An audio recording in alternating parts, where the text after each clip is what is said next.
انت صايم ولا مثل كل سنه؟ الحمد لله. شنو كل سنة؟ كل سنة صايم أنا الحمد لله. حياكم الله متابعينا. اليوم نلتقي في الاخ، حياك الله، تعرفنا باسمك؟ سيد فرغل من سوهاج كوم بالدار المنشاة. المنشأ والنعم. الله يخليك. اخوي، اليوم صدر قرار من معالي وزير الداخليه الشيخ فهد اليوسف، يقول ان المقيم اللي مخالف ما يدفع غرامات ولا عليه سجن ولا عليه بلوك، ويقدر يروح من اليوم للشهرين، يقدر يسافر بلده وما تصير عليه اي مخالفه، ويقدر يرجع مره ثانيه. انت شنو رايك بالقرار؟ الله يبارك له ويزيد من نعيم الله ان شاء الله، ويديم عليه الصحه والعافيه ان شاء الله.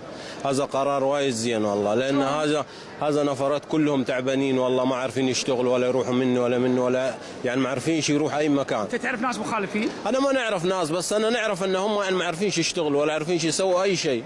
اي بس عالة على البلد، عالة على البلد قاعدين ما يعني حدودهم 100,000. والله ما ادري ما ادري انا.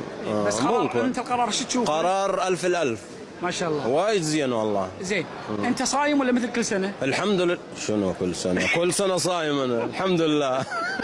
الحمد لله. حبينا نمزح معاك حبيبي شكرا لك. الله يخليك. شكرا لكم. حسون الشمري، قناه كاشف اليوم.